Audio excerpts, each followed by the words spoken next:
ഈ ജിമ്മിൽ പോകുന്ന ആളുകളിൽ 90% ആളുകളും ചെയ്യുന്ന ഏറ്റവും വലിയൊരു തെറ്റെന്താ? അഡ്മിഷൻ എടുക്കും, 2 ദിവസം പോയിട്ട് പിന്നെ ആ വഴിക്ക് പോയില്ല.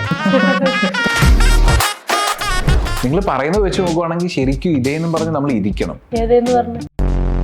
അതായത് ഈ വർക്കൗട്ട് അല്ലെങ്കിൽ ഡയറ്റ് എന്നൊക്കെ പറഞ്ഞ് നമ്മൾ അങ്ങനെ ചിന്തിക്കാൻ പാടില്ല. നമ്മൾ അതൊക്കെ ഒരു നല്ല ഇൻട്രസ്റ്റഡ് ആയിട്ട് അങ്ങ് നമ്മൾ ആ ഒരു ലൈഫിൽ അങ്ങ് കൊണ്ടുപോകണം. ഞാൻ കുറെ നേരമായിട്ട് ചോദിക്കണമെന്ന് വിചാരിച്ചു. നമ്മൾ ഒരു ദിവസം ശരിക്കും ഒരു ഡെയിലി എത്ര സിറ്റപ്സ് എടുക്കണം?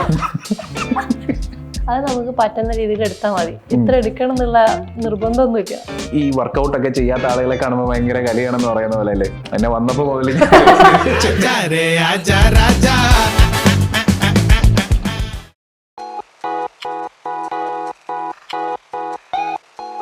ഹായ് ഹലോ, ഗ്ലോബൽ വില്ലേജിൽ it's me R J Varun. അപ്പോൾ ഇന്ന് നമ്മളോടൊപ്പം ഉള്ളത് സൈഗോ ഫിറ്റിലെ ഫിറ്റ്നസ് ട്രെയിനേഴ്സ് ആയിട്ടുള്ള Raheena and Reshma. Hi, welcome. Hi. അപ്പോൾ ഈ ഫിറ്റ്നസ് ട്രെയിനേഴ്സിനെയൊക്കെ കാണുമ്പോൾ ഞാൻ ഏറ്റവും കൂടുതലും ചോദിക്കണമെന്ന് ആഗ്രഹിച്ച ഒരു കാര്യമാണ്, നിങ്ങൾ ഒരു ദിവസം എത്ര സമയം വർക്കൗട്ട് ചെയ്യും? ഞങ്ങളിപ്പോ ഞാൻ ഒരു 1 hour ഒക്കെ ഈവനിങ് ഒരു 1 hour ഒക്കെ വർക്കൗട്ട് ചെയ്യും. അപ്പോൾ എങ്ങനെയാണ് നിങ്ങളുടെ ഡയറ്റ് കാര്യങ്ങളൊക്കെ? നമ്മളിപ്പോ പ്രോപ്പർ ഡയറ്റ് ഇല്ലെങ്കിൽ നമ്മളൊന്ന് ക്വാണ്ടിറ്റി കൺട്രോൾ ചെയ്ത് ഏകദേശം ഒരു ഡയറ്റ് പ്ലാൻ തന്നെ ഫോളോ ചെയ്യും. ഓവറായിട്ട് അങ്ങനെ കഴിച്ച് ആവശ്യമില്ലാത്ത സാധനങ്ങളൊന്നും വലിച്ചു വാരി കഴിക്കാറില്ല. അതെ, എല്ലാത്തിനും ഒരു ലിമിറ്റ് ഒക്കെ ഉണ്ട്. ഓക്കെ, അപ്പോൾ ഈ നിങ്ങൾ ഈ 1 മണിക്കൂർ വർക്കൗട്ട് ചെയ്യുമെന്ന് ചോദിച്ചുകൊണ്ട് പറഞ്ഞതാ, അല്ല സോറി പറഞ്ഞുകൊണ്ട് ചോദിച്ചതാ. ഓക്കെ, അതായത് എന്താണെന്ന് വെച്ച് കഴിഞ്ഞാൽ നിങ്ങൾ ഈ വരുന്ന കസ്റ്റമേഴ്സ് അവരെ ട്രെയിൻ ചെയ്യിക്കുന്ന കൂട്ടത്തിലാണോ വർക്കൗട്ട് ചെയ്യുന്നത്, അതോ നിങ്ങൾ മാത്രം 1 മണിക്കൂർ നിങ്ങൾ ചെയ്തിട്ടാണോ ഇതൊക്കെ ചെയ്യിക്കുക? നമ്മൾ സെപ്പറേറ്റ് എടുക്കും. അവരുടെ കൂടെ നമ്മൾ ചെയ്ത് നമുക്ക് അവരെ കറക്ഷൻ ചെയ്യാൻ പറ്റില്ലല്ലോ. നമ്മൾ അവരെ വാച്ച് ചെയ്യണ്ടേ, അവരുടെ പോസ്റ്റർ കറക്ഷനും കാര്യങ്ങളൊക്കെ ശ്രദ്ധിക്കണമല്ലോ. അപ്പൊ അവര് ചെയ്യുമ്പോൾ നമ്മൾ അവർ മാത്രം വാച്ച് ചെയ്തിട്ട് അങ്ങനെ കറക്ഷനൊക്കെ പറഞ്ഞ് അങ്ങനെ പോകും. ആയിട്ട് ഒരു 1 hour വർക്ക്ഔട്ട് ചെയ്യും. ഓക്കെ, അപ്പോൾ അങ്ങനെയാണ് കാര്യങ്ങൾ. ഇനി വേറൊരു കാര്യം എന്ന് വെച്ച് കഴിഞ്ഞാൽ, നിങ്ങൾ ലേഡി ഫിറ്റ്നസ് ട്രെയിനേഴ്സ് ആയതുകൊണ്ട് ഞാൻ ചോദിക്കുകയാണ്. അപ്പോൾ സ്ത്രീകൾ ഒരു എക്സസൈസ് ഒക്കെ ചെയ്ത് അവരുടെ ബോഡിയൊക്കെ ഒന്ന് ഫിറ്റ് ആക്കണമെന്ന് ആഗ്രഹിച്ച് ഇതിലേക്ക് വരികയാണെന്നുണ്ടെങ്കിൽ തീർച്ചയായിട്ടും അവർ ശാരീരികമായിട്ടും മാനസികമായിട്ടും കുറേ കാര്യങ്ങൾ ബുദ്ധിമുട്ടുകളൊക്കെ അവരിങ്ങനെ ഫേസ് ചെയ്യും. സോ ഇത്തരത്തിൽ ഇവർ ഫേസ് ചെയ്യുന്ന ഈ ബുദ്ധിമുട്ടുകൾ, ഇതിനെയൊക്കെ ഓവർകം ചെയ്യാൻ പറ്റുന്ന കാര്യങ്ങൾ എന്തൊക്കെയാണ്? സ്ത്രീകൾ മെയിനായിട്ട് ഫേസ് ചെയ്യുന്ന കാര്യം എന്ന് വെച്ചാൽ അവരുടെ ഫാമിലി സൈഡിൽ നിന്നുള്ള ഇഷ്യൂസ് തന്നെയാണ്. അവർക്ക് ഫാമിലിയിൽ എല്ലാവരെയും ശ്രദ്ധിച്ചിട്ട് ജിമ്മിലേക്ക് വരാനുള്ള ടൈം കിട്ടുന്നുണ്ടാവില്ല ചിലപ്പം. പിന്നെ ഉള്ളൊരു പ്രശ്നം എന്ന് വെച്ചാൽ നമ്മൾ വർക്ക്ഔട്ട് ചെയ്തുകൊണ്ടിരിക്കുന്ന ഒരാളാണെങ്കിൽ തന്നെ അവർക്ക് ഈ ബോഡി പെയിൻ കാര്യങ്ങളൊക്കെ വരുമ്പോൾ അവർ ഭയങ്കരമായിട്ട് ഡീമോട്ടിവേറ്റഡ് ആയി പോകും. അപ്പോൾ നമ്മൾ അറിയാലോ, സ്ത്രീകൾ ആണ് വീട്ടിലെ കാര്യങ്ങളൊക്കെ ചെയ്ത് ഈവൻ ഫുഡ് പ്രിപ്പയർ ആക്കുന്നത് തന്നെ അവരാണ്. അപ്പോൾ അതിൽ ഇപ്പം നമുക്ക് എന്തെങ്കിലും ചെയ്യാൻ ബുദ്ധിമുട്ട് ഫീൽ ചെയ്താൽ തന്നെ അവരവിടെ ടയർഡാവും, മൈൻഡ് ഡൗൺ ആവും. പിന്നെ ജിമ്മിൽ പോയി ചെയ്യാനുള്ള ഒരു മെന്റാലിറ്റി ഉണ്ടാവില്ല. അപ്പം അങ്ങനെയൊക്കെയുള്ള കാര്യങ്ങളാണ്. അപ്പം ശരിക്കും അങ്ങനെയൊക്കെ ഉള്ളവരോട്, അങ്ങനെ മടിച്ചു നിൽക്കുന്നവരോട് എന്താ പറയാനുള്ളത്? നമ്മളിപ്പം അങ്ങനെ ബുദ്ധിമുട്ടുള്ള സ്ത്രീകൾ ഉണ്ടാവില്ലേ, അവർക്ക് കുറച്ചുകൂടെ ഓൺലൈൻ ഓക്കെ ആയിരിക്കും, കംഫർട്ട് സോൺ ആയിരിക്കും. അവരുടെ ഒരു വീട്ടിൽ തന്നെ ഇരുന്നിട്ട് നമുക്ക് വർക്കൗട്ട് ചെയ്യാമല്ലോ, അതിൻ്റെ ഒരു ബുദ്ധിമുട്ട് മാറും. പിന്നെ ഈ ജോലിക്കൊക്കെ പോകുന്ന സ്ത്രീകളാണെങ്കിൽ തന്നെ അവർക്ക് ടൈം അഡ്ജസ്റ്റ് ചെയ്ത് നമുക്ക് ഒത്തിരി ലൈവ് സെക്ഷൻസ് ഉണ്ടല്ലോ, അവർക്ക് പറ്റുന്ന രീതിയിൽ ഏതാ പറ്റുന്ന വെച്ചാൽ അങ്ങനെ വീട്ടിൽ നിന്ന് തന്നെ ചെയ്യാം. അങ്ങനത്തെ ട്രാവലിംഗ് ഉള്ള ഒരു ബുദ്ധിമുട്ടും ടൈമിന്റെ ഒക്കെ അഡ്ജസ്റ്റ് ചെയ്ത് ഓൺലൈൻ ആകുമ്പോൾ അങ്ങനെ ചെയ്യാം. അപ്പം ഈ നമ്മൾ അങ്ങനെ ഓൺലൈൻ ചെയ്യുന്ന സമയത്ത് നമുക്ക് ഈ ജിമ്മിലെ എക്യുപ്മെന്റ്സ്, മിനിമൽ ആയിട്ടുള്ള എക്യുപ്മെന്റ്സ് മതിയായിരിക്കുമോ? നമുക്ക് മതി. മെയിനായിട്ട് നമ്മൾ യൂസ് ചെയ്യുന്ന അവിടെ ഡംബിൾസ് ഉണ്ടെങ്കിൽ ഡംബിൾ യൂസ് ചെയ്യും, ഇല്ലെങ്കിൽ നമ്മൾ ബോഡി വെയിറ്റ് ട്രെയിനിങ് തന്നെയാണ് ചെയ്യുന്നത്. നമ്മുടെ ഓൺ ബോഡി വെയിറ്റ് യൂസ് ചെയ്തിട്ടുള്ള വർക്ക്ഔട്ടാണ് കുറച്ചുകൂടെ കോൺസെൻട്രേറ്റ് ചെയ്യുക. പിന്നെ കുറച്ച് കഴിയുന്ന ടൈമിൽ, അതായത് ഒരു 1-2-3 വീക്സ് ഒക്കെ കഴിയുമ്പോൾ നമ്മൾ അവരോട് പറയും ഇതുപോലെ വെയിറ്റ് കുറച്ച് ക്യാരി ചെയ്യുന്നത് നല്ലതാണ്. അപ്പോൾ വെയിറ്റ് ട്രെയിനിങ്ങിലേക്ക് കുറച്ച് കോൺസെൻട്രേറ്റ് ചെയ്ത് പോകും. ഓക്കെ, അപ്പം കുറച്ചുകൂടെ പറയുകയാണെന്നുണ്ടെങ്കിൽ അവരുടെ കംഫർട്ട് സോണിൽ നിന്നിട്ട് അവർക്കത് ചെയ്യാൻ പറ്റും. അപ്പം നിങ്ങൾ അതിനുള്ള ടൈം അഡ്ജസ്റ്റ് ചെയ്തിട്ട് അതിനുള്ള ട്രെയിനിങ് കാര്യങ്ങൾ കൊടുക്കും. ഓക്കെ, ദെൻ അടുത്ത ഒരു കാര്യം എന്ന് വെച്ച് കഴിഞ്ഞാൽ, പ്രഗ്നൻസി ടൈം എന്ന് പറയുമ്പോൾ സ്ത്രീകളെ സംബന്ധിച്ച് ഏറ്റവും കൂടുതലും കെയർ ചെയ്യേണ്ട ഒരു സമയമാണ്. ആ ഒരു സമയത്ത് പൊതുവേ വ്യായാമം ചെയ്യുന്നത് നല്ലതാണ് എന്ന് പറഞ്ഞു കേട്ടിട്ടുണ്ട്. അപ്പോൾ ഈ പ്രഗ്നൻസി ടൈമിൽ ചെയ്യാൻ പറ്റുന്ന വ്യായാമങ്ങൾ എന്തൊക്കെയാണ്? പ്രഗ്നൻസി ടൈമിൽ നമ്മൾ മെയിനായിട്ട് നമ്മുടെ ഈ ഒരു പെൽവിക് ഏരിയ എന്ന് പറയും, ആ ഒരു ഏരിയ സ്ട്രെങ്ത് ചെയ്യുന്ന വർക്ക്ഔട്ട്സ് ആണ് ഈ പ്രഗ്നന്റ് ലേഡിക്ക് നമ്മൾ കൊടുക്കുക. കാരണം അവർക്ക് ഓവറായിട്ട് ജമ്പിങ്ങോ പിന്നെ വെയിറ്റ് ലിഫ്റ്റിംഗ് ചെയ്യാൻ പറ്റില്ല എന്നല്ല, പക്ഷെ നമ്മളത് ഒരു ഡോക്ടറെ പ്രിസ്ക്രിപ്ഷൻ ഒക്കെ ഉണ്ടെങ്കിൽ നമുക്ക് അതിലേക്ക് കടക്കാം. ഇല്ലെങ്കിൽ നമ്മൾ ഈ ഒരു പെൽവിക് ഏരിയ സ്ട്രെങ്തനിങ്, പിന്നെ കോർ സ്ട്രെങ്തനിങ്, അങ്ങനെ മിനിമൽ ആയിട്ടുള്ള വർക്ക്ഔട്ട്സ് ആണ് അവർക്ക് കൊടുത്തു പോകുന്നത്. അപ്പം ഒരു പ്രോപ്പർ ഗൈഡൻസ് ഉണ്ടായിരിക്കുമോ അവര് അങ്ങനെ ഒരു പ്രഗ്നന്റ് ആയിട്ടുള്ള ഒരു ലേഡി വർക്ക്ഔട്ട് ചെയ്യുന്ന സമയത്ത്? ഇപ്പൊ ഗ്രൂപ്പ് സെക്ഷൻ അല്ലാണ്ട് പേഴ്സണൽ ട്രെയിനിങ് ഉണ്ടാവും, ട്രെയിനറും ക്ലയന്റും മാത്രമേ ഉണ്ടാവും. അപ്പൊ അവരുടെ രീതിയിലുള്ള ഒരു വർക്ക്ഔട്ട് സെറ്റ് ചെയ്തിട്ട് നമ്മള് ചെയ്യിപ്പിക്കാം. അതുകൊണ്ട് ആ ഒരു ബുദ്ധിമുട്ടില്ല. അതായത് ഒരു ലേഡിയുടെ ഒരു പ്രഗ്നൻസി ടൈമിലുള്ള അവരുടെ അവസ്ഥകൾ മനസ്സിലാക്കി കസ്റ്റമൈസ് ചെയ്തിട്ട് ട്രെയിനിങ് കൊടുക്കും. ഓക്കെ. അപ്പം ആഫ്റ്റർ ഡെലിവറിക്ക് ശേഷം പൊതുവേ സ്ത്രീകൾ വരുന്ന ഫേസ് ചെയ്യുന്ന ഏറ്റവും വലിയൊരു കാര്യം എന്ന് വെച്ച് കഴിഞ്ഞാൽ ഭയങ്കരമായിട്ട് വണ്ണം വെക്കുന്നുണ്ട്. അപ്പോൾ കണ്ടു കഴിഞ്ഞാൽ പറയും, ഇത് ഒന്ന് പ്രസവിച്ചതിൻ്റെതാണ് എന്നൊക്കെ ഇങ്ങനെ പൊതുവേ ആളുകൾ പറഞ്ഞു കേട്ടിട്ടുണ്ട്. അപ്പോൾ ആ ഒരു ടൈമിൽ അത്രയും ഒരു വലിയൊരു തടിയൊക്കെ കുറയ്ക്കാൻ പറ്റുന്ന ടൈപ്പ് ഓഫ് ട്രെയിനിങ്സ് എന്തൊക്കെയാണ്, എക്സസൈസ് എന്തൊക്കെയാണ്? ഡെലിവറിക്ക് ശേഷം നമുക്ക് ചെയ്യാൻ പറ്റുന്നത് എന്താ വെച്ചാൽ, നോർമൽ ഡെലിവറി ആണെങ്കിൽ നമുക്ക് ഒരു 3 വീക്സിനുള്ളിലൊക്കെ വർക്ക്ഔട്ട് സ്റ്റാർട്ട് ചെയ്യാം. ഈവൻ നമുക്ക് സി സെഷൻ ആണെങ്കിൽ വിത്തിൻ 3 months ആണ്. ഓക്കെ. അപ്പോൾ നമുക്ക് അതുവരെ റെസ്റ്റും കാര്യങ്ങളൊക്കെ ഉണ്ടെങ്കിൽ മാത്രമേ ചെയ്യാൻ പറ്റുള്ളൂ. പിന്നെ ഇവർക്ക് മെയിനായിട്ട് നമ്മൾ കൊടുക്കുന്ന വർക്ക്ഔട്ട്സ് എന്ന് വെച്ചാൽ പോസ്റ്റ്മോർട്ടം ബേസ്ഡ് ആയിട്ടുള്ള വർക്ക്ഔട്ടാണ്. അപ്പോൾ അധികം സെയിം ഇതുപോലെ ജമ്പിങ് അധികം ഇല്ലാത്ത വർക്ക്ഔട്ട്സ്, പിന്നെ കുറച്ചുകൂടെ വെയിറ്റ് ട്രെയിനിങ് കോൺസെൻട്രേറ്റ് ചെയ്യും. ഓവർ വെയിറ്റ് ലിഫ്റ്റ് ചെയ്യില്ല. ആദ്യത്തെ ഒരു ചെറിയ ടൈം നമ്മൾ അങ്ങനെ വെയിറ്റ് ട്രെയിനിങ് കുറച്ച് ഇങ്ങനെ ഹെവി വെയിറ്റ് അല്ലാതെ ലൈറ്റ് വെയിറ്റ് മാത്രം കൊണ്ടുപോകും. ഫ്ലോർ വർക്ക്ഔട്ട്സ്, പിന്നെ ഇതുപോലെ കോർ സ്ട്രെങ്തനിങ് അതൊക്കെ ഇൻക്ലൂഡ് ചെയ്ത് കൊടുക്കുമ്പോൾ അവർക്ക് അത് സെറ്റ് ആയി കൊണ്ടുപോകും. ശരിക്കും ഇതിന് ശേഷം എന്ന് വെച്ച് കഴിഞ്ഞാൽ ഇവരുടെ മെന്റലി കുറേ പ്രശ്നങ്ങൾ ഇവർ ഫേസ് ചെയ്യുന്നുണ്ട്. ആ ഒരു ടൈമിൽ എന്തൊക്കെയായിരിക്കും കാര്യങ്ങൾ ചെയ്യാൻ പറ്റുക? നമ്മൾ മാക്സിമം സപ്പോർട്ട് ചെയ്യുക, അതാണ് വേണ്ടത്. ഇപ്പം ഞാനൊരു ട്രെയിനറാണ്, അപ്പോൾ നമ്മൾ ആ ഒരു ടൈമിൽ അവർക്ക് എൻ്റെ മാക്സിമം സപ്പോർട്ട് അവർക്ക് കൊടുക്കുക. എന്തൊക്കെയാണ് ഇത് ബെനിഫിറ്റ്സ്, എന്തൊക്കെയാണ് വർക്ക്ഔട്ട് ചെയ്താലുള്ള, മനസ്സിലായി. ഇതിൽ നമുക്ക് എങ്ങനെയൊക്കെ ഇതിനെ ഓവർകം ചെയ്യാം എന്നൊക്കെയുള്ളത് അല്ലേ? ഓക്കെ. അപ്പം അങ്ങനെ അതിന്റെ ബെനിഫിറ്റ്സ് ഒക്കെ പറഞ്ഞു കൊടുത്ത് അവരെ പുഷ് ചെയ്തിട്ട് കെയർ ചെയ്ത്. നമ്മളൊരു അനുഭവത്തിൽ പറയുകയാണെങ്കിൽ, വർക്കൗട്ട് ചെയ്ത് സ്റ്റാർട്ട് ചെയ്യുമ്പോൾ ഒരു ഡിപ്രസ്ഡ് മോഡലാണ് വരുന്നതെങ്കിൽ നമ്മൾ വർക്കൗട്ടിന് ശേഷം അവരതൊരു ഹാപ്പി മോഡിലേക്ക് ചേഞ്ച് ആവുന്നത് നമുക്ക് കാണാൻ പറ്റുന്നുണ്ട്, ഫീൽ ചെയ്യാറുണ്ട്. അവര് അതിനെക്കുറിച്ച് ഷെയർ ചെയ്യാറുണ്ട് എക്സ്പീരിയൻസ്. അങ്ങനത്തെ കാര്യങ്ങളൊക്കെ നടക്കുന്നുണ്ട്. ഓക്കെ, മനസ്സിലായി. അപ്പം അതുപോലെ തന്നെ ഈ സ്ത്രീകൾ ഫേസ് ചെയ്യുന്ന മറ്റൊരു പ്രശ്നം എന്ന് പറഞ്ഞാൽ ഈ ഹോർമോണൽ ഇഷ്യൂസ്. ഇപ്പം PCOD, PCOS തുടങ്ങിയിട്ടുള്ള ഇഷ്യൂസ് കാര്യങ്ങളൊക്കെ ഉണ്ട്. ഈ ഒരു ടൈമിലെന്ന് വെച്ച് കഴിഞ്ഞാൽ ഇവരുടെ മെൻ്റലി ഇവർക്ക് ഭയങ്കരമായിട്ടുള്ള പ്രശ്നങ്ങൾ കാര്യങ്ങളൊക്കെ ഉണ്ടാകും. അപ്പോൾ ഈ ഒരു ടൈമിൽ അല്ലെങ്കിൽ ഈ ഒരു കാര്യങ്ങളൊക്കെ ഫേസ് ചെയ്യുന്ന ഒരു ലേഡിക്ക് ചെയ്യാൻ പറ്റുന്ന എക്സസൈസ് എന്തൊക്കെയാണ്? PCOD, PCOS ഉള്ളവർക്കൊക്കെ എല്ലാ തരത്തിലുള്ള വർക്കൗട്ടും നമുക്ക് കൊടുക്കാൻ പറ്റും. പക്ഷേ ഓരോ ആൾക്കാർ പറയും ഇതുപോലെ അധികം ഓവറായിട്ട് വെയിറ്റ് ലിഫ്റ്റ് ചെയ്യരുത്, ജമ്പിങ് ചെയ്യരുത്, അങ്ങനെയൊക്കെ പറയും. പക്ഷേ നമുക്ക് എല്ലാ തരത്തിലുള്ള വർക്കൗട്ട്സും അവർക്ക് കൊടുക്കാം. അങ്ങനെ അവരുടെ ആ ഒരു PCOD ലെവൽ നോർമൽ ആവണമെങ്കിൽ തന്നെ നമ്മൾ വർക്കൗട്ടും ഡയറ്റും പ്രോപ്പർ ആവണം. എപ്പോഴും പ്രോപ്പർ ഡയറ്റും വർക്കൗട്ടും ആയാൽ മാത്രമേ ബാലൻസ്ഡ് ആയിട്ട് കൊണ്ടുപോകണം. അപ്പോഴേ നമുക്ക് അതിന്റെ റിസൾട്ട് ഉണ്ടാവുള്ളൂ. അപ്പൊ അതിൽ ഇപ്പം ഈ ഹോർമോണൽ ഇഷ്യൂസ് ഫേസ് ചെയ്യുന്ന ലേഡീസിന് അപ്പം പ്രത്യേകം ടൈപ്പ് ഓഫ് വർക്കൗട്ട്സ് ഉണ്ടോ? ഇല്ല. എല്ലാവരും ചെയ്യുന്ന സെയിം വർക്കൗട്ട് തന്നെയാണ് ഇവർക്കും കൊടുക്കുന്നത്. പിന്നെ ഡയറ്റിൽ നമ്മൾ ചെറിയൊരു വേരിയേഷനും കാര്യങ്ങളൊക്കെ വരുത്തും. അവരുടെ ബോഡി ടൈപ്പ് എങ്ങനെയാണോ നമ്മൾ അനലൈസ് ചെയ്തിട്ട് എന്നിട്ടാണ് ചാർട്ട് പ്രിപ്പയർ ചെയ്യുക. ഓക്കെ, അതുപോലെ റെഡി ആയിട്ട് വരും. അപ്പം ഈ പറഞ്ഞ പോലെ തന്നെ ഇപ്പം പ്രഗ്നൻസി, അതായത് ഡെലിവറി കഴിഞ്ഞതിന് ശേഷമുള്ള ആളുകൾ അനുഭവിക്കുന്ന അതേ ഒരു മാനസികാവസ്ഥയിൽ നിന്ന് ഒരു റിലാക്സേഷൻ ഉണ്ടാവുമോ? അപ്പം അങ്ങനെ അതെ, അത് എല്ലാ ക്ലയൻസും അങ്ങനെ തന്നെയാണ്. അവരുടെ നമ്മളിപ്പോൾ ചെയ്യിപ്പിക്കുന്ന ടൈമിൽ ആദ്യമൊക്കെ അവർക്ക് ചെറിയൊരു മെന്റലി അവർ ഡൗൺ ആയിരിക്കും. കാരണം ഭയങ്കര ബോഡി പെയിൻ കാര്യങ്ങളും എല്ലാം വരും ആ ഒരു ടൈമിൽ. പിന്നെ വിത്തിൻ 2 weeks ഒക്കെ കഴിയുന്ന ടൈമിൽ അവർ പിന്നെ ബാക്ക് ടു നമ്മൾ ആ ഒരു നോർമൽ അങ്ങനെയാവും. പിന്നെ ഒരു വെയിറ്റ് ഒക്കെ കുറഞ്ഞു കഴിയുമ്പോൾ അവർ ഭയങ്കര ഹാപ്പി ആവും. പിന്നെ നമ്മുടെ ബോഡിയിൽ കുറെ ചേഞ്ചസ് വേറെ ഉണ്ടാവുമല്ലോ. വെയിറ്റ് ലോസ് മാത്രമല്ല, ഫാറ്റ് ലോസ്, മെന്റലി ഭയങ്കരമായിട്ട് അവർക്ക് സാറ്റിസ്ഫൈഡ് ആയിരിക്കും. അപ്പൊ അത് കാണുമ്പോൾ തന്നെ നമ്മൾ ഹാപ്പിയാണ്. പിന്നെ അവർക്ക് വർക്കൗട്ട് ചെയ്തില്ലെങ്കിലേ ബുദ്ധിമുട്ട്.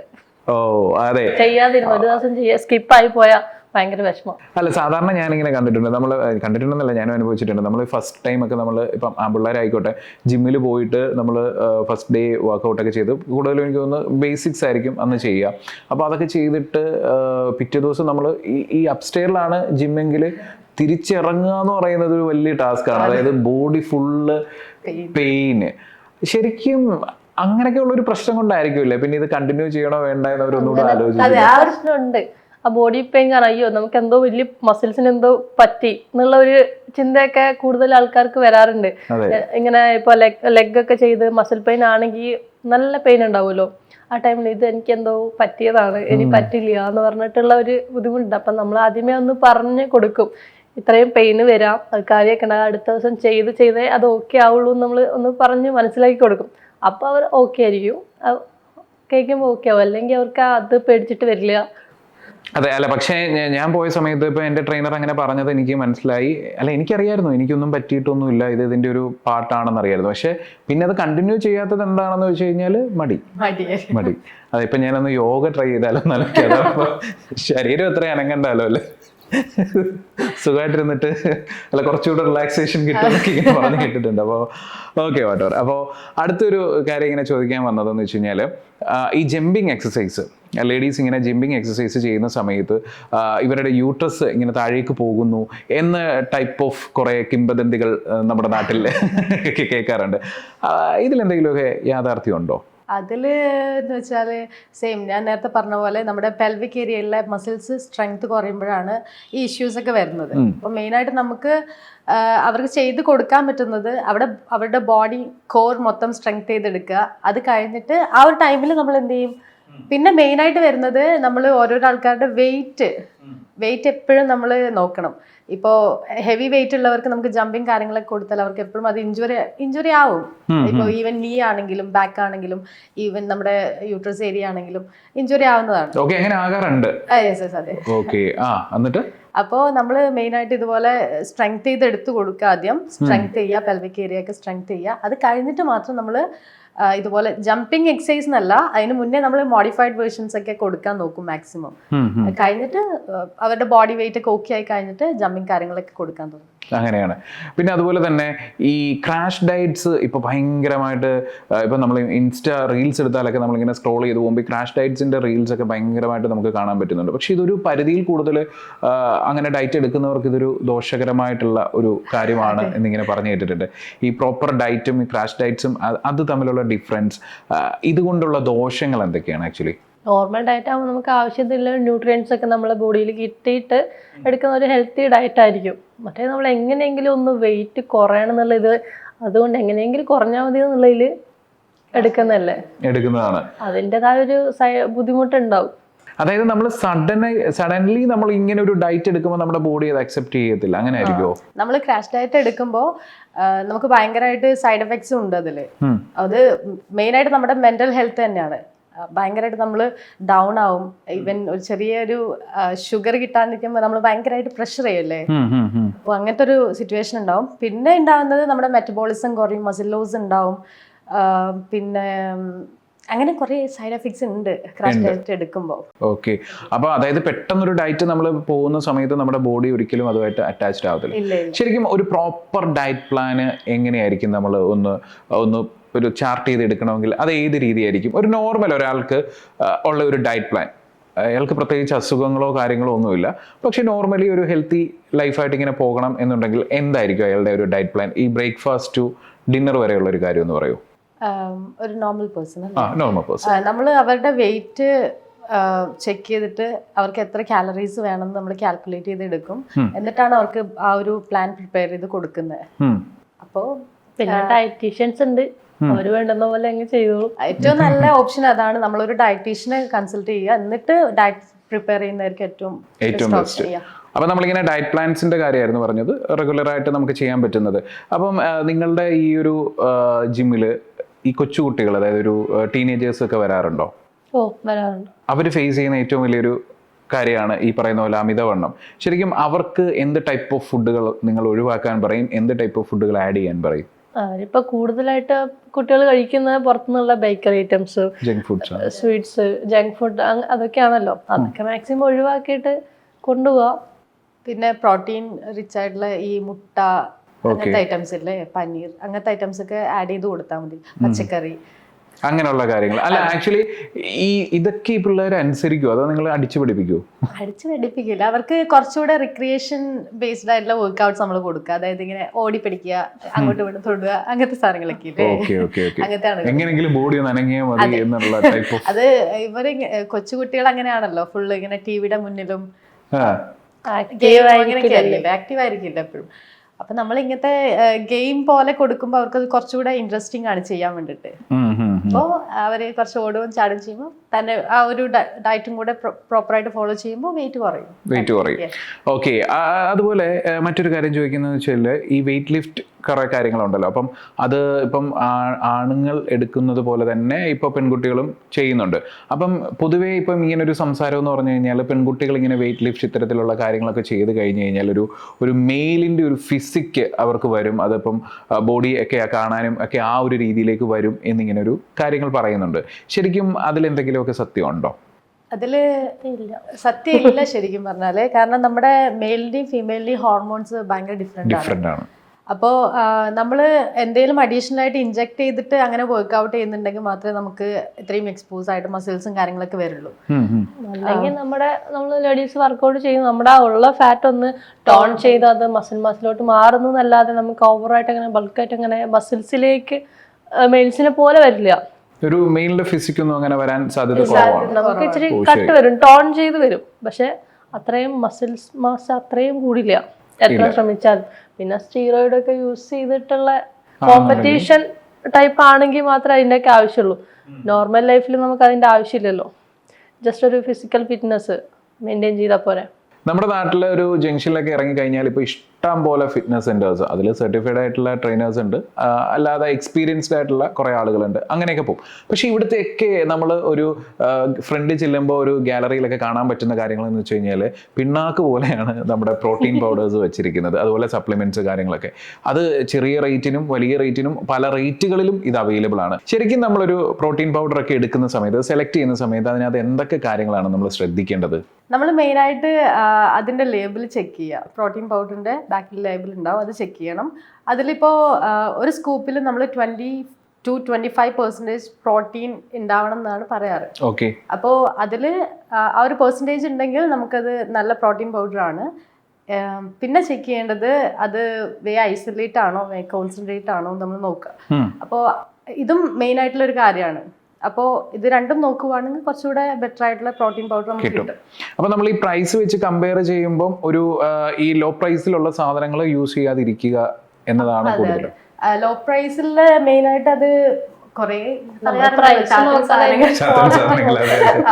നമ്മൾ ഈ കുറെ ആൾക്കാർ ഓൺലൈനായിട്ട് ഈ പ്രോട്ടീൻ പൗഡർ ഒക്കെ എടുത്തിട്ട് അവർക്ക് സൈഡ് എഫക്റ്റ് ആയിട്ട് കുറെ ഇഷ്യൂസ് വരാറുണ്ട്. ഈവൻ നമ്മുടെ കിഡ്നി അടിച്ചു അങ്ങനത്തെ സാധനങ്ങളൊക്കെ ഉണ്ടല്ലോ. അപ്പോൾ അതൊക്കെ നോർമലി ഇപ്പോൾ കാണുന്ന സാധനങ്ങളാണ്. അപ്പോൾ ഈ സാധനങ്ങൾ എടുക്കുമ്പോൾ ഇങ്ങനത്തെ പ്രശ്നങ്ങളൊക്കെ വരും. ശ്രദ്ധിക്കണം. അതെ, പൈസ നോക്ക്. ബ്രാൻഡഡ് സാധനം അതുപോലെ ഈ വക കാര്യങ്ങളൊക്കെ അന്വേഷിച്ചിട്ട് വേണം ഇത് എടുക്കാൻ. ഞാൻ കുറെ നേരമായിട്ട് ചോദിക്കണം വിചാരിച്ചു. നമ്മൾ ഒരു ദിവസം ശരിക്കും ഒരു ഡെയിലി എത്ര സിറ്റപ്സ് എടുക്കണം?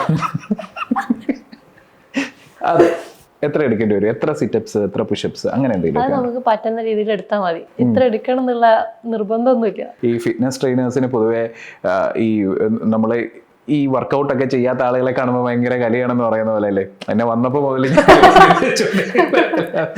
ഒരു പുച്ഛത്തോടാണ്. അങ്ങനെയൊന്നും ഇല്ല. ഓക്കെ. അപ്പൊ നമുക്ക് പറ്റുന്ന രീതിയിൽ നമ്മൾ വർക്കൗട്ട് ചെയ്താൽ മതി. നമ്മളെ ബോഡിക്ക് പറ്റുന്ന രീതിയിൽ. നമ്മൾ എക്സ്ട്രീം ലെവലിലേക്ക് പോയിട്ട് സ്ട്രെയിൻ ചെയ്ത് ഇങ്ങനെ ചെയ്യേണ്ട കാര്യമില്ല. നമുക്ക് പറ്റുന്ന രീതിയിൽ ചെയ്യാം. ദെൻ എനിക്ക് അടുത്ത് ചോദിക്കണമെന്ന് വിചാരിച്ചൊരു കാര്യം, പൊതുവെ ആളുകൾ വീട്ടിൽ ഭയങ്കരമായിട്ട് ഫിസിക്കലി വർക്ക് ചെയ്യാറുണ്ട് എന്ന് പറയാറുണ്ട്. അതായത് ഇപ്പം ലേഡീസ് ആണെങ്കിൽ കിച്ചണിൽ പുറംപണി, ജെൻസ് ആണെങ്കിൽ അതിൻ്റെതായിട്ടുള്ള ജോലികൾ കാര്യങ്ങളൊക്കെ ചെയ്യുന്ന സമയത്ത് അവർ പറയുന്നുണ്ട് പിന്നെ എനിക്കൊരു എക്സ്ട്രാ എക്സസൈസ് കാര്യങ്ങളൊന്നും വേണ്ട, ഞാനിപ്പോൾ ഓൾറെഡി തന്നെ ഒരുപാട് ജോലികൾ ചെയ്യുന്നുണ്ട്, അങ്ങനെ വേണ്ട എന്ന് പറയുന്നുണ്ട്. അതിനെക്കുറിച്ച് എന്താ അഭിപ്രായം? അതിനെക്കുറിച്ച് നല്ല അഭിപ്രായമൊന്നുമില്ല. നമ്മൾ പൊതുവെ വർക്കൗട്ട് ചെയ്തിട്ട് നിങ്ങൾ ആ വീട്ടിലെ പണികളൊക്കെ ചെയ്ത് നോക്ക്. രണ്ടിൻ്റെ ഡിഫറൻസ് നമുക്ക് മനസ്സിലാവും. ആ എനർജിയിൽ വരുന്ന ഒരു ചേഞ്ചസ് നമുക്ക് മനസ്സിലാവും. ഇപ്പൊ നോർമലി വീട്ടിൽ ചെയ്യുന്ന വർക്കൗട്ട് എപ്പോഴും ചെയ്യേണ്ടതായ ചെറിയ ചെറിയ വർക്കൗട്ടുകൾ അങ്ങനെ ചെയ്യുന്നു. വർക്കൗട്ടുകളല്ല, പണികളൊക്കെ ചെയ്ത് അങ്ങനെ പോകുന്നു. പക്ഷെ നമ്മൾ അല്ലാതെ ഒരു വർക്കൗട്ട് നമ്മൾ ഫിറ്റ്നസ് ഫോക്കസ് ചെയ്ത് ചെയ്യുമ്പോൾ നമ്മൾ ഓരോ മസിൽസും ഫോക്കസ് ചെയ്യും, മസിൽ സ്ട്രെങ്തനിങ് ചെയ്യും, കോർ സ്ട്രെങ്ത്, അങ്ങനെ ഫുൾ ബോഡി വർക്കൗട്ടിലേക്ക് വരുമ്പോഴത്തേക്കും നമ്മൾ മൊത്തത്തിൽ എനർജി ബൂസ്റ്റ് ആവും. വെജിറ്റബിൾസ് എല്ലാം ചേഞ്ച് നമ്മളെ ആ ഒരു ഡേയിലെ ആ ഒരു സാധാ വീട്ടിലെ പണി ചെയ്യുമ്പോഴും നമ്മുടെ എനർജിക്ക് മാറ്റം ഉണ്ടാവും. റിസൾട്ട് രണ്ടായിരിക്കും. വീട്ടിലെ പണിയൊക്കെ ചെയ്ത് നമ്മൾ ക്ഷീണിച്ചിരിക്കുമ്പോൾ വർക്കൗട്ട് ചെയ്ത് കഴിഞ്ഞ് വീട്ടിലെ പണിയൊക്കെ ചെയ്താലും നമ്മൾ അധികം ക്ഷീണിക്കില്ല. അതിന്റെ അങ്ങനത്തെ ഒരു ചേഞ്ചസും കൂടി ഉണ്ടാവും. ഓക്കെ, നമുക്കൊരു ഫിറ്റ്നസ് ചേഞ്ചസ് എന്നതിലുപരി ഒരു കോൺഫിഡൻസ് അല്ലെങ്കിൽ ഒരു മെൻ്റൽ സ്ട്രെങ്ത് ഇത്തരത്തിലുള്ള കാര്യങ്ങളൊക്കെ നമുക്കൊരു പ്രോപ്പർ വർക്കൗട്ടിലൂടെ നമുക്ക് വരുമല്ലോ. ശരിക്കും അങ്ങനെയൊക്കെ വരണം എന്നുണ്ടെങ്കിൽ ഏത് തരത്തിലായിരിക്കും നമ്മൾ ഈ വർക്കൗട്ടിനെ ഫോക്കസ് ചെയ്യുന്നത്? ഞാൻ ഓൾറെഡി പറഞ്ഞു, നമ്മളിപ്പോൾ ഒരു ദിവസം വന്ന് വർക്കൗട്ട് ചെയ്തു, ഭയങ്കര വേദന കാലിനെയോ എന്ന് വയ്യടാ പോകാൻ വയ്യ എന്ന് പറഞ്ഞിട്ട് പിറ്റേ ദിവസം സ്കിപ്പ് അടിച്ചിട്ട് നെക്സ്റ്റ് ദിവസം പോകുന്നു, പിന്നെ അത് കഴിഞ്ഞിട്ട് കുറച്ച് ദിവസം പോവാതിരിക്കുന്നു, പിന്നെ വീണ്ടും പോകുന്നു. അങ്ങനെ പോയിട്ട് കാര്യമില്ല എന്നറിയാം. അപ്പം ഇത്തരത്തിലൊരു മെൻ്റൽ സ്ട്രെങ്തിനും അതുപോലെ തന്നെ ഒരു കോൺഫിഡൻസിനും ഒക്കെ ആയിട്ട് നമ്മൾ വർക്കൗട്ട് ചെയ്യുമ്പോൾ അതിൻ്റെ ഒരു പാറ്റേൺ എങ്ങനെയായിരിക്കും? അതൊന്ന് ജസ്റ്റ് എന്താണെങ്കിലും ഒരു കൺസിസ്റ്റൻസി വേണം വർക്കൗട്ട് ചെയ്യുന്ന സമയത്ത്. ഒരു പേഷ്യൻസും കൂടെ കീപ്പ് ചെയ്തിട്ട് അങ്ങ് ചെയ്തു പോകണം. നമ്മൾ ഇത്ര ദിവസം ചെയ്തു, നമുക്ക് പെട്ടെന്ന് ഒരാഴ്ച കൊണ്ട് റിസൾട്ട് വേണം എന്ന് പറഞ്ഞാൽ ശരിയാവില്ലല്ലോ. നമ്മളത് റിസൾട്ട് പയ്യെ നമുക്ക് സ്റ്റാർട്ടിങ്ങിലൊക്കെ ഒരു ബിഗിനേഴ്സ് വരുവാണെങ്കിൽ നമുക്ക് ഹെവി ആയിട്ട് അത്രയും ചെയ്യാൻ പറ്റില്ല. നമ്മുടെ ഒരു ലിമിറ്റ് വെച്ച് ചെയ്ത് പയ്യെ ഇമ്പ്രൂവ് ചെയ്ത് കൊണ്ടുവരണം. ആ ഒരു കൺസിസ്റ്റൻസി ഉണ്ടെങ്കിലേ നമുക്ക് ആ റിസൾട്ട് ഉണ്ടാവുള്ളൂ. ക്ഷമ വേണം, പേഷ്യൻസ് വേണം. അതാണ്. പിന്നെ ട്രെയിനറുടെ ഒരു കമ്മ്യൂണിക്കേഷൻ, നമുക്ക് ട്രെയിനറെ കാണുമ്പോൾ ഓക്കെ ചെയ്യാനുള്ളൊരു ഇൻട്രസ്റ്റും കൂടെ വേണമല്ലോ. പിന്നെ ട്രെയിനറുടെ ചെറിയ മോട്ടിവേഷൻസ് ഒക്കെ ആയി പോവാണെങ്കിൽ. അതായത് ഞാൻ പല ജിമ്മിലും കണ്ടിട്ടുണ്ട്, ഇങ്ങനെ കുറേ ഇടത്ത് ഞാൻ പോയിട്ടുണ്ട്. അപ്പം നമ്മൾ ഇങ്ങനെ വർക്കൗട്ട്സ് പറയുന്ന സമയത്ത് ചിലതൊന്നും നമുക്ക് ചെയ്യാൻ പറ്റത്തില്ല. കാര്യം നമ്മൾ ബൈ പ്രൊഫഷൻ ഇങ്ങനെ ഒരാളല്ല, നമ്മൾ ഇത് പഠിച്ച് വരുന്ന ഒരാളാണ് അല്ലേ. അപ്പോൾ ആ സമയത്ത് ഇങ്ങനെ എടുത്തില്ല എന്നുണ്ടെങ്കിൽ, കറക്റ്റായിട്ട് ഇത് ചെയ്തില്ല എന്നുണ്ടെങ്കിൽ ഈ ബാക്കിയുള്ള ആളുകളുടെ മുമ്പിൽ വെച്ച് ആക്ഷേപിക്കുന്ന ട്രെയിനേഴ്സ് ഒരുപാടുണ്ട്. അപ്പോൾ നമ്മളൊക്കെ പിന്നെ ഒരു ഗുരുതുല്യനായിട്ടൊക്കെ കാണുന്നതുകൊണ്ടല്ലേ നമ്മൾ തിരിച്ചതൊന്നും പറയാത്തത്. അപ്പോൾ ശരിക്കും ഒരു ക്വാളിറ്റി ഉള്ള ട്രെയിനർക്ക് വേണ്ടുന്ന, അല്ലെങ്കിൽ ഒരു ട്രെയിനറിന്റെ ക്വാളിറ്റി എന്ന് പറഞ്ഞാൽ എന്തൊക്കെയാണ്? ട്രെയിനേഴ്സിന് എപ്പോഴും വേണ്ടത് ക്ഷമയാണ്. നമുക്ക് വേണ്ടുന്ന സാധനം തന്നെയാണ് വേണ്ടത്. ക്ലയൻസ് എന്ത് ചെയ്താലും നമ്മളത് ക്ഷമയോടെ ഒന്ന് നോക്കിയിട്ട് അത് പോസ്റ്റർ കറക്ഷൻ പോസിറ്റീവായിട്ട് അവരുടെ ചെറിയ മിസ്റ്റേക്ക് ആണെങ്കിൽ പോസിറ്റീവായിട്ട് പറഞ്ഞു കൊടുക്കാൻ നമുക്ക് പറ്റുവാണെങ്കിൽ അത് അത്രയും ബെറ്റർ. നമ്മള് അതങ്ങനെയൊന്നുമല്ല, അങ്ങനെയല്ല, നമുക്ക് കുറച്ചുകൂടെ അവർക്ക് ഓക്കെ ഒന്ന് വിഷമിപ്പിക്കാത്ത രീതിയിൽ ഒന്ന് പോസിറ്റീവായിട്ട് അവർ കറക്ഷൻ ചെയ്യുവാണെങ്കിൽ കുറച്ചുകൂടെ ബെറ്റർ ആയിരിക്കും. അവർക്ക് മെന്റലി തളർത്തരുത്. നമുക്ക് അവർക്ക് അത് ചെയ്യാൻ പറ്റും, നമുക്ക് ട്രൈ ചെയ്യാന്നുള്ള ഒരു ചെറിയൊരു പുഷിങ് കൊടുത്താൽ അവർ കുറച്ചുകൂടെ ഒന്ന് ട്രൈ ചെയ്യാന്ന് ചെയ്യും. നെക്സ്റ്റ് എനിക്കൊരു ഡൗട്ട് എന്താണെന്നറിയോ, അതായത് ഈ രാവിലെ ഒഴിഞ്ഞ വയറ്റിൽ നമ്മൾ കാർഡിയോ മാത്രം ചെയ്താൽ നമ്മുടെ ഫാറ്റ് ബേൺ ആവും എന്നിങ്ങനെ പറഞ്ഞു കേട്ടിട്ടുണ്ട്. ശരിക്കും അതൊക്കെ ഉള്ളതാണോ?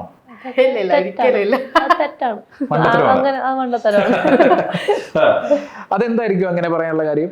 അത് ചില ആൾക്കാർ ചിലപ്പോ മടി കൊണ്ടായിരിക്കും, ഇങ്ങനെ ചെയ്യാനുള്ള ബുദ്ധിമുട്ടൊക്കെ കൊണ്ട് അങ്ങനെ ചെയ്താൽ കുറെ, വെറുതെ ഒരു തെറ്റിദ്ധാരണ അതിന്റെ പേരിൽ പറയുന്നതായിരിക്കും. അല്ലാതെ ഇതുകൊണ്ട് വലിയ കാര്യമൊന്നുമില്ല. നമ്മളിപ്പോ രാവിലെ പോയി വർക്ക്ഔട്ട് ചെയ്താലും വൈകിട്ട് പോയി വർക്ക്ഔട്ട് ചെയ്താലും സെയിം എഫക്റ്റ് ആണ്. നമ്മൾ ചെയ്യുന്ന പോലെ ഉണ്ടാവും. നമ്മൾ വർക്ക്ഔട്ട് ചെയ്യുന്ന പിന്നെ അതിന്റെ ആ ഒരു ഡയറ്റും കൂടെ പ്രോപ്പർ ആണെങ്കിൽ നമുക്ക് ആ ഒരു പെട്ടെന്ന് ആ ഒരു കലോറി ബേൺ ചെയ്യുള്ളൂ. നിങ്ങൾ പറയുന്നത് വെച്ച് നോക്കുവാണെങ്കിൽ ശരിക്കും ഇതേന്നും പറഞ്ഞ് നമ്മൾ ഇരിക്കണം.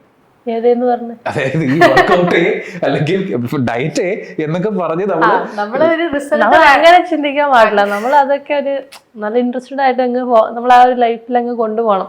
വർക്ക്ഔട്ട് ഒരു 1 hour ചെയ്യുന്നു, അതിന്റെ ഫുഡിന്റെ കാര്യം കൺട്രോൾ ചെയ്ത് കൊണ്ടുപോകുന്നു, അങ്ങനെ പോകണം. നമ്മൾ ഇത് ഭയങ്കര സംഭവമായിട്ട് നോക്കരുത്. ലൈഫിന്റെ ഡേ ലൈഫിന്റെ ഒരു പാർട്ടായിട്ട് അങ്ങനെ കൊണ്ടുപോകണം.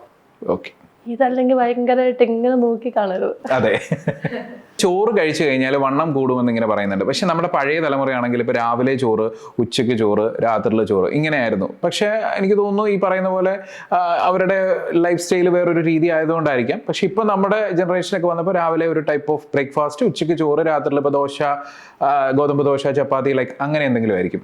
അപ്പൊ ഈ നമ്മൾ ചോറ് കൂടുതൽ കഴിച്ചാൽ വണ്ണം കൂടും എന്ന് പറയുന്നത് സത്യമാണോ? കൂടാം, അത് ഓവറായില്ലേ നമ്മൾ കഴിക്കുന്ന ക്വാണ്ടിറ്റിയിൽ ബേസ് ചെയ്തിരിക്കും അത് കൂടുന്നതും കുറയുന്നതും. ക്വാണ്ടിറ്റി കൺട്രോൾ ചെയ്തിട്ട് കഴിച്ചാൽ കുഴപ്പമില്ല. അതായത് ഇപ്പൊ നമ്മുടെ വെയിറ്റും ഹൈറ്റും ഒക്കെ കാൽക്കുലേറ്റ് ചെയ്ത് ഒരു ക്വാണ്ടിറ്റി എടുത്തിട്ട് നമ്മൾ കഴിക്കണം. അങ്ങനെയാണെങ്കിൽ കൂടത്തില്ല എന്നാണ് പറയുന്നത്. അടുത്തൊരു കാര്യം, നമ്മുടെ ഈ ഫാറ്റ് ലോസും വെയിറ്റ് ലോസും തമ്മിലുള്ള മെയിൻ ഡിഫറൻസ് എന്താണ്? ഫാറ്റ് ലോസ് എന്ന് വെച്ചാൽ നമ്മുടെ ബോഡിയിലെ ഫാറ്റ് കട്ട് ചെയ്ത് ബേൺ ചെയ്ത് അത് മസിലോട്ട് കൺവേർട്ട് ചെയ്യുന്നു. ഓക്കെ വെയിറ്റ് ലോസ് പറയുമ്പോൾ നമ്മൾ ബോഡിയിലെ വാട്ടർ കണ്ടന്റ് ഒക്കെ പോകുന്നു, ആ ഡിജിറ്റിൽ വരുന്ന മാറ്റം അത് വെച്ചിട്ട് ആ ഒരു മാറ്റം വന്നു കഴിഞ്ഞാൽ നമ്മുടെ ബോഡി മസിൽസ് ഒക്കെ സ്ട്രെങ്തൻ ആവണമെന്നില്ല. പക്ഷെ നമ്മൾ ഫാറ്റ് ലോസ് ഫോക്കസ് ചെയ്ത് വർക്കൗട്ട് വെയിറ്റ് ട്രെയിനിങ് ഒക്കെ ചെയ്യുവാണെങ്കിൽ നമ്മൾ മസിൽസ് ഇമ്പ്രൂവ് ആവും ഫാറ്റ് കട്ടായിട്ട്.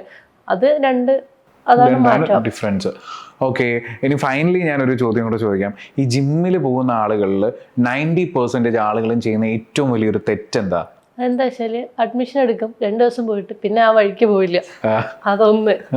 പിന്നെ ഇപ്പം ജോയിൻ ചെയ്ത് കഴിഞ്ഞിട്ട് ആദ്യം തന്നെ നമുക്ക് ഹെവി വെയിറ്റ് എടുക്കണം. ബാക്കി കുറെ കാലമായിട്ട് ചെയ്യുന്ന ആൾക്കാരുടെ ചെയ്യുന്ന കണ്ടിട്ട് അതുപോലെ അത്രയും വെയിറ്റ് എനിക്ക് എടുക്കണം എന്ന് പറഞ്ഞാൽ ആദ്യം തന്നെ അത്രയും ഹെവി വെയിറ്റ് ലിഫ്റ്റ് ചെയ്യാൻ ശ്രമിക്കുന്നത്. ട്രെയിനറെ പറയുന്നത് അധികം മൈൻഡ് ആക്കാതെ നമ്മുടെ യൂട്യൂബൊക്കെ കണ്ടിട്ട് അത് ആ ഒരു രീതിയിൽ ഫോളോ ചെയ്തിട്ട് ചെയ്യുന്നത്, അങ്ങനത്തെ പ്രോപ്പർ ഡയറ്റ് ഫോളോ ചെയ്യാത്തത്, അതൊക്കെ തെറ്റാണ്. ഇതൊക്കെയാണ് ഇതിലേക്ക് ആദ്യം ഞാൻ പറഞ്ഞ പോലെ അഡ്മിഷൻ എടുക്കുക, അഡ്മിഷൻ എടുത്തിട്ട് പിന്നെ പോകാതിരിക്കുക. ശരി, ആവേശത്തിലെടുക്കും 2 ദിവസം പോയിട്ട് പിന്നെ വഴിക്ക് കാണില്ല. ഓക്കെ, അപ്പൊ ഫൈൻ. എന്തായാലും താങ്ക് യു സോ മച്ച് അത്രയും ഒരു വാല്യുബിൾ ആയിട്ടുള്ള ഒരു ടൈം സ്പെൻഡ് ചെയ്തതിൽ. അപ്പോൾ ഇനിയും ഒരുപാട് ആളുകളെയൊക്കെ ട്രെയിൻ ചെയ്ത് ഇനി ഒരു സെലിബ്രിറ്റി ട്രെയിനർ ലെവലിലേക്കൊക്കെ കടക്കട്ടെ എന്നൊക്കെ ഞാൻ വിഷ് ചെയ്യുന്നു. All the best. Thank you.